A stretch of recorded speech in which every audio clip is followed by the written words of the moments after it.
हाय बच्चों, welcome to our class. Myself Siddhi Singh.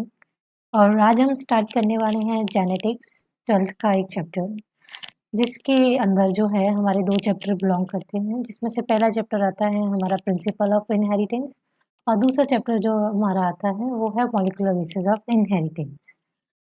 तो ये दोनों जो हमारे हैं सब चैप्टर्स जो हमारे जेनेटिक्स के अंदर आते हैं, ये कवर करते हैं 60 to 70% ऑफ मार्क्स, यानी कि ऑफ बायोलॉजी, यानी कि 360 में से 70 से 60 जो हमारे नंबर हैं वो इसी चैप्टर से आता है हमारा। तो अब ये चैप्टर जो है हमारा थोड़ा डिफ़िकल्ट भी है, बट अगर तरीके से पढ़ाया जाएगा तो एकदम आसान भी होगा। बेसिक से लेके चलेंगे और लेट्स स्टार्ट। तो हम पहले अपना बच्चों चैप्टर स्टार्ट करते हैं, principle of inheritance.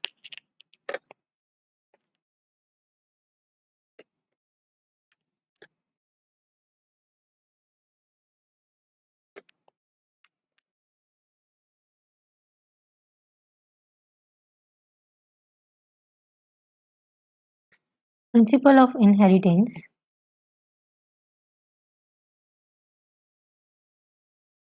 And variations.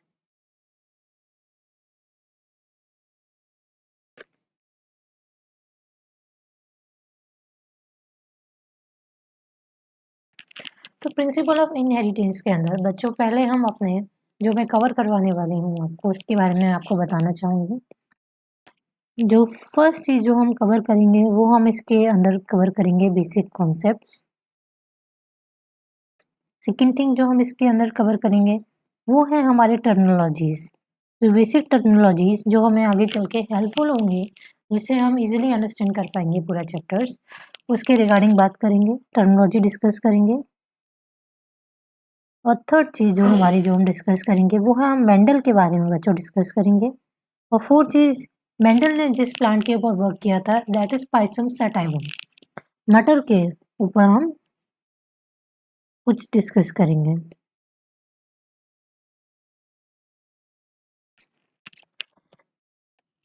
तो इस सब को डिस्कस करने से पहले हमारे पास एक वर्ड आता है that is genetics. Let's take the new page.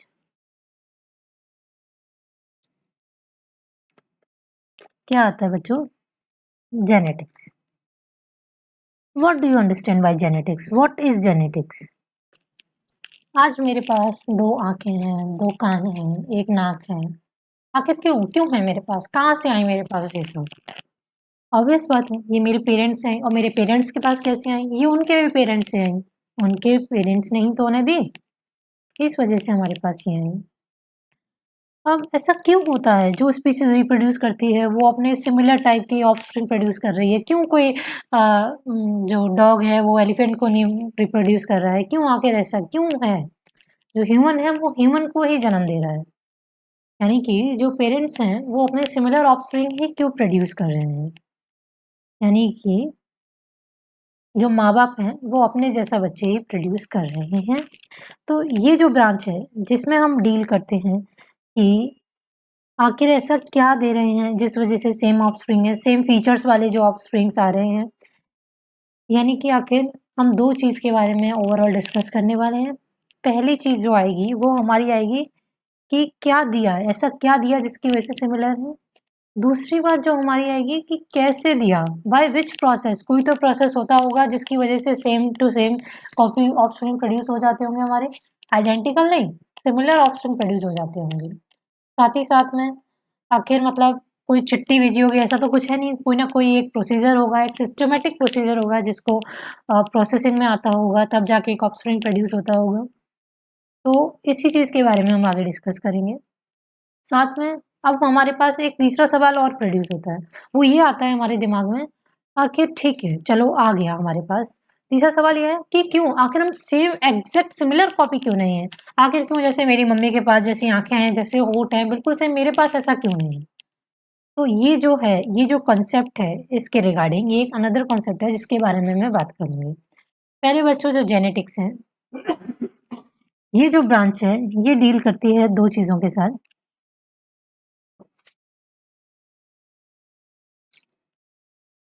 पहली जिसमें हमारा आता है हेरिडिटी।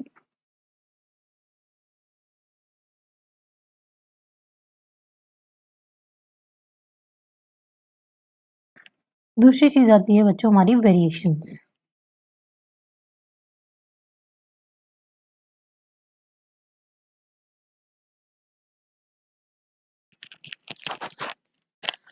ओके, तो what is heredity? Heredity is a transmission of character from one generation to another, यानी कि किसी भी कैरेक्टर का, जैसे हमारे हेयर कलर, हमारी आईज का जिस तरीके का कलर है, उसका ट्रांसमिशन होना एक कैरेक्टर का एक जनरेशन से दूसरे जनरेशन में, उसी चीज को हम नाम देते हैं हेरिडिटी। यानी कि इन अ सिंपल वर्ड हम कह सकते हैं कि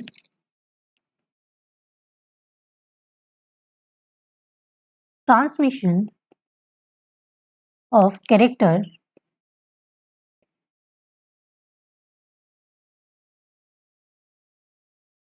from one generation to another is called heredity. And second thing बच्चों जो इसी में ही हमारे पास आती है, वो आता है हमारे पास इनहेरिटेंस। क्या आता है? इनहेरिटेंस।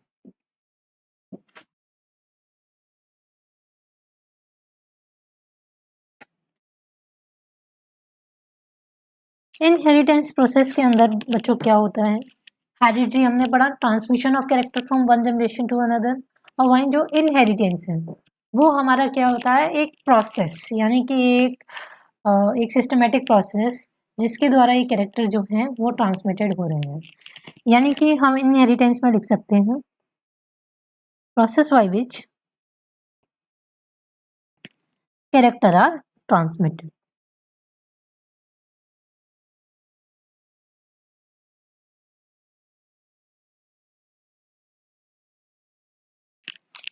एंड जो लास्ट थिंग हमारे पास आती है वो बच्चों है हमारा वेरिएशंस। वेरिएशंस में हम जो है इसको डिफाइन कर सकते हैं कि degree of differentiation between progeny and it's offsprings, यानी कि sorry progeny and its parents. यानी कि मेरे पास आपका तीसरा सवाल ये था कि आखिर क्यों हम सिमिलर नहीं है, कुछ तो मतलब डिफरेंस है, आखिर ये क्यों है? This is all because of variations. यानी कि वेरिएशंस क्या है? डिग्री ऑफ डिफरेंस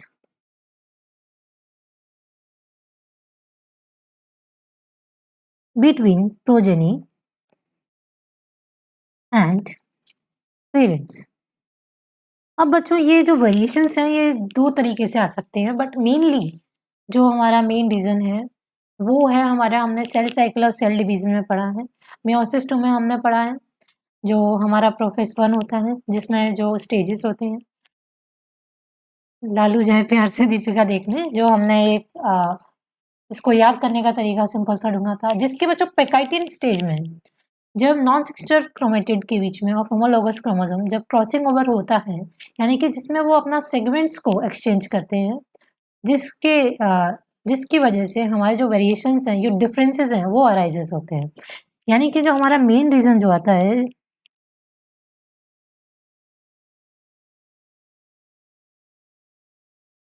वो क्या आता है? जो हमारा पेकाइटिन स्टेज है जिसमें क्रॉसिंग ओवर हो जाती है, क्या हो जाती है बच्चों? क्रॉसिंग ओवर हो जाती है।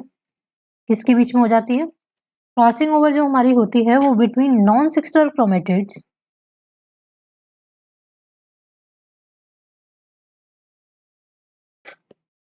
Of homologous chromosomes.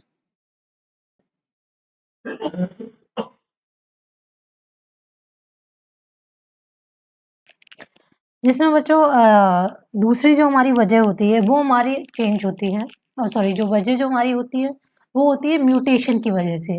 यानी कि जो सडन चेंज जो आता है, यानी कि सेकेंड रीजन क्या हो सकता है?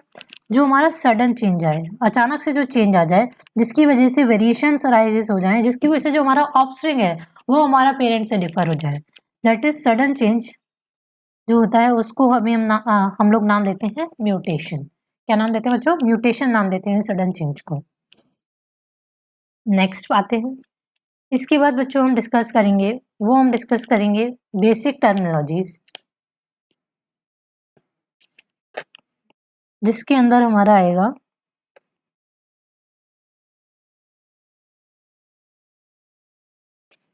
डीएनए, साथ ही में हमारा आएगा बच्चों क्रोमोसोम, तीसरे नंबर पे हम डिस्कस करेंगे एलील के बारे में, और फोर्थ नंबर पे हम डिस्कस करेंगे बच्चों जीन के बारे में, और साथ में हम जो डील करेंगे between homozygous, what is homozygous condition, what is heterozygous condition, what is phenotype, phenotype के बारे में डिस्कस करेंगे हम लोग जीनोटाइप के बारे में डिस्कस करेंगे कि जीनोटाइप क्या होता है, कैरेक्टर्स के बारे में डिस्कस करेंगे, आखिर व्हाट इज कैरेक्टर, ट्रेड्स के बारे में डिस्कस करेंगे कि ट्रेड्स क्या होता है।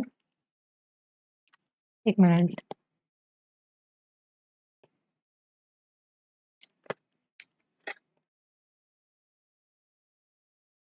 फिनोटाइप के बारे में, जीनोटाइप के बारे में, कैरेक्टर्स के बारे में, ट्रेड्स के बारे में डिस्कस करेंगे। इन सब के बारे में हम आगे डिस्कस करेंगे। तो बच्चों फर्स्ट हम टर्मिनोलॉजी पे आते हैं, जो हमारा बेसिक है हर चीज का, जो हमारी नींव बनाएगा आगे की, वो है बच्चों हमारा डीएनए।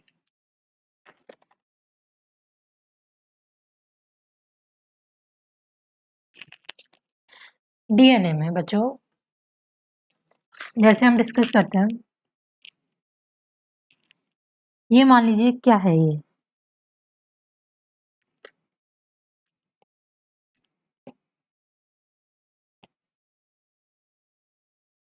ये हमारा एक सेल है। सेल सबको पता है सेल क्या होता है, ये एक यूकैरियोटिक सेल हम लेके चल रहे हैं, ठीक है। अब इस यूकैरियोटिक सेल के अंदर क्या होगा, यहीं पर ही एक न्यूक्लियस होगा। न्यूक्लियस के अंदर ही क्या होगा बच्चों, एक धागा सा स्ट्रक्चर होगा, यूं यूं करके धागा सा, इसके अंदर यही स्ट्रक्चर होगा।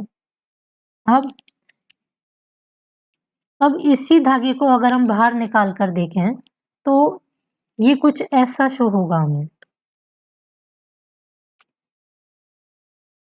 डबल स्टैंडर्ड होगा, और इसी धागे के ऊपर ऐसे हमारे बेस अरेंज होंगे, ATGC ATGC, इस तरीके से ये बेसिस हमारे अरेंज होंगे। हम बच्चों ये एक सोमेटिक सेल लेके चल रहे हैं, यानी कि हम ये एक डिप्लॉइड सेल लेके चल रहे हैं। सोमेटिक सेल का मतलब क्या होता है, एक डिप्लॉइड सेल लेके चल रहे हैं, यानी कि डबल स्टैंडर्ड है, राइट। अब क्या है, जब डिवीजन का टाइम आता है तो डीएनए बच्चों क्या है कि पैक होना चालू हो जाता है, इसकी पैकेजिंग स्टार्ट हो जाती है। जो इसकी पैकेजिंग में हमारे पास दो प्रोटीन्स यूज होते हैं, stone protein and non stone proteins. तो ये जो हम मॉलिकुलर बेसिस ऑफ इनहेरिटेंस, जो हमारा नेक्स्ट चैप्टर है, उसमें हम इसे डिटेल में डिस्कस करेंगे, बट अभी मैं आपको सुपरफिशियली एक आइडिया दे देती हूँ कि जब हम इसकी पैकेजिंग स्टार्ट करते हैं, तो पैकेजिंग स्टार्ट होने के बाद बच्चों क्या होता है, जिसमें हमारा पहला जो प्रोटीन काम आता है वो क्या आता है, स्टोन प्रोटीन काम आता है। सेकेंड जो पैकेजिंग में हमारी हेल्प करते हैं वो हमारे हेल्प करते हैं नॉन स्टोन प्रोटीन्स। तो आगे क्या होता है, अब हमने इसको पैक करने की ट्राई की, तो हमारे पास जो स्ट्रक्चर बच्चों निकल के आया वो कुछ ऐसा स्ट्रक्चर निकल के आया, और इसी स्ट्रक्चर को हम नाम दे देते हैं क्रोमेटिन थ्रेड। क्या नाम देते हैं बच्चों, क्रोमेटिन थ्रेड, यानी कि एकदम सुकड़ा धागा सा स्ट्रक्चर जो है हमारे पास निकल कर आया। अब हम इसी सुकड़े धागे को नेक्स्ट पेज पे डाल देते हैं अपने डिवीजन फेज में। यही सुकड़ा जो हमारा धागा है यही जो है हमारा डिवीजन फेज में जाएगा। अब डिवीजन फेज में बच्चों ये क्या करेगा, वही सेल डिवीजन का जो हमने पढ़ कर आए हैं, जो हमारा प्रोसेस है, जिसमें सबसे पहले G1 स्टेज को क्रॉस करेगा, फिर S को क्रॉस करेगा, फिर G2 के पास आएगा, फिर M फेज में फाइनली एंटर हो जाएगा। तो बच्चों जब ये फेसेस जो आए, जिसमें एस फेस में क्या हुआ, इसका डीएनए रेप्लिकेट कर गया। रेप्लिकेट करने की वजह से ये जो क्रोमेटिन है, ये दो धागे इसके एक धागे से फॉर्म हो गए। अब फिर हम चलते हैं जो हमारा एम फेस, मेटाफेस में जो हमारा एम फेस में जो हमारा मेटाफेस जो स्टेज आई, जिसमें क्या हुआ बच्चों, यही जो धागे हैं ये फुली कंडेंस हो गए। क्या हो गए, फुली कंडेंस हो गए। फुली कंडेंस होने की वजह से इसमें क्या हुआ, इसको हम नाम दे देते हैं, फुली कंडेंस होने की वजह से इजिली विजिबल हो गए। इजिली विजिबल हो गए तभी हम मेटाफेज स्टेज को बोलते हैं, किसमें क्रोमोसोम की स्टडी हम बहुत अच्छे से कर पाते हैं। क्यों, क्योंकि मैक्सिमम कंडेंस्ड फॉर्म होता है हमारे क्रोमोसोम का, और इसी जो ये जो हमारा धागा जब ये फॉर्म हुआ मेटाफेज स्टेज में, इसी धागे को हम नाम दे देते हैं अपना क्रोमोसोम। तो बच्चों इससे एक चीज़ क्लियर हो गई होगी कि हमारे डीएनए में, क्रोमेटिन में और क्रोमोसोम में, इन तीनों चीज़ों में बेसिकली बच्चे अटकते हैं। तो इन चीज़ों में जो डीपली जो डिफरेंसेस हैं वो क्या है, एक बार फिर बता देती हूँ। सेल मेटाबॉलिकली एक्टिव है, कोई डिवीजन नहीं कर रहा है, ऐसे ही पड़ा हुआ है धागा हमारे न्यूक्लियस में। उसको हमने क्या नाम दिया? उसको हमने नाम दिया अपना डीएनए। जब यही डीएनए जब हमने निकाला, जब ये पैकेजिंग के लिए हमने स्टार्ट किया इसका कि हम इसको पैक करते हैं, चलो स्टोन नॉन स्टोन प्रोटीन इसमें लगाते हैं, आगे के लिए इसको तैयार करते हैं, तब ये धागे फॉर्म में जो आया उसको हमने नाम दिया क्रोमेटिन थ्रेड। और इसी क्रोमेटिन थ्रेड को जब हमने डिवीजन फेज में लाया हम अपने, यानी कि हमने जब G1S G2M इन सब से जब ये क्रॉस होता गया, जब इसका मैक्सिमम कंडेंस फॉर्म आ गया, तब हमने इसको नाम दिया क्रोमोसोम। क्लियर? अब हम आगे चलते हैं। अब देखते हैं बच्चों, जो हमारा जो ह्यूमन सेल है वो 2n = 46 है। यानी कि क्या है? यानी कि इसमें 2 सेट ऑफ क्रोमोसोम हैं, जिसमें से पहला जो है वो हमारा फादर से आता है, यानी कि 1 बाय पप्पा जी, यानी कि 1 से लेके 23 तक जो हमारा आया वो हमारे फादर से आया। And second by mother, mother को पिंक से बनाएंगे, मदर का जो आया 1 बाय मम्मी, राइट। तो जो दूसरा सेट जो हमारा आया वो हमारी मदर से आया। तो हम कह सकते हैं कि हमारे पास हर जो क्रोमोसोम है उसके 2 टाइप हैं।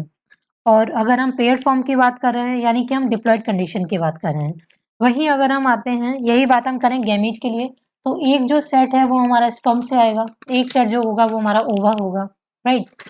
तो ये जो हमारा जो पार्ट है वो यही डिस्कस होता है। अब हम नेक्स्ट पार्ट पे आते हैं। अच्छा बच्चों, ये बताइए कि मेरे जो हेयर्स हैं वो कर्ली हैं, किसी और के हेयर होंगे वो स्ट्रेट होंगे, शायद आपके हेयर स्ट्रेट हो, तो आखिर ऐसा क्यों? आपकी आंखें ब्राउन हैं, मेरी आंखें ब्लैक हैं, that what is the difference? ऐसा क्यों हो रहा है? क्यों हम इतने अलग अलग हैं? क्यों मेरे हेयर आपकी तरह मैच नहीं कर रहे?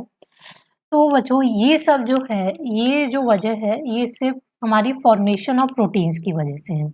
यानी कि जो हमारे फीचर्स जो हैं, जो हमारे में इतना फीचर्स में जो डिफरेंस आ रहा है हमारे बीच में, वो जो हमारे अंदर प्रोटीन्स बन रहे हैं वो इस वजह से आता है।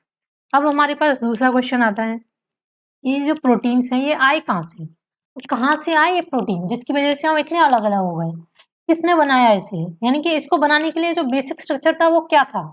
यानी कि इन शॉर्ट वो रॉ मटेरियल क्या था भाई जिससे प्रोटीन बने? तो वो जो रॉ मटेरियल था बच्चों वो हमारा था आरएनए।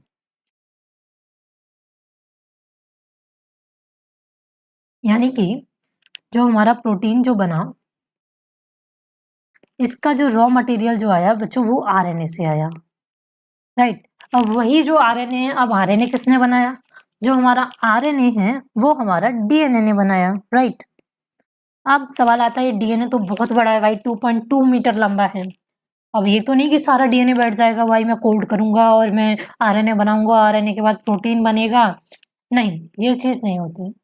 आपको ये शॉकिंग लगेगा कि जो हमारा 98% जो डीएनए है बच्चों वो जंक है, यानी कि वेस्ट पड़ा हुआ है। वेस्ट नहीं पड़ा हुआ है, उसका एक अलग रोल है हमारा स्टेबलाइजेशन में, स्टेबिलिटी प्रोवाइड करने के लिए डीएनए को। यानी कि 98% जो जंक है, सिर्फ 2% ऐसा डीएनए है जो हमारा एक्चुअली फंक्शनल है। यानी कि जो हमारा फंक्शनल डीएनए है वो कितना है बच्चों? सिर्फ 2% है। यानी कि जिसका एक पर्टिकुलर सीक्वेंस है, फंक्शनल डीएनए सिर्फ हमारा 2% है जिसका एक पर्टिकुलर सीक्वेंस है, हैविंग पर्टिकुलर सीक्वेंस। साथ ही में एक पर्टिकुलर सीक्वेंस है जो कि हमारा कोड करता है हमारे प्रोटीन्स को, यानी कि ये कोड करेगा तब जाके हमारा आरएनए फिर हमारा प्रोटीन बनेगा। Code for protein. इस टाइप से बच्चों जो है हमारे अंदर इतना डिफरेंस क्रिएट होता है। यानी कि हमारे डीएनए में, अपने डीएनए में कुछ ऐसे छोटे छोटे सीक्वेंस होते हैं जो कि काम के हैं। काम के इन द सेंस क्या है कि वो जो सीक्वेंस है वो कोड कर रहा है, यानी कि वो प्रोटीन बना रहा है, और उसी सीक्वेंस को बच्चों हम जीन बोलते हैं। यानी कि अगर हम बेसिकली सिंपल लैंग्वेज में बोलें, what is gene? Gene DNA का वो सेगमेंट है जो किसी प्रोटीन के लिए कोड कर रहा है, राइट। तो ये जीन की हमने डेफिनेशन पढ़ी। आगे लेक्चर में हम इसके आगे का पढ़ेंगे, जिसमें हम एलील पढ़ेंगे। उसके बाद जो छोटे-छोटे हमारे बेसिक टर्म हैं, होमोज़ाइगस, हेटेरोज़ाइगस, इसके बाद तो बेसिक टर्म्स बची हैं, वो क्लियर करके हम आगे चैप्टर को कंटिन्यू करेंगे।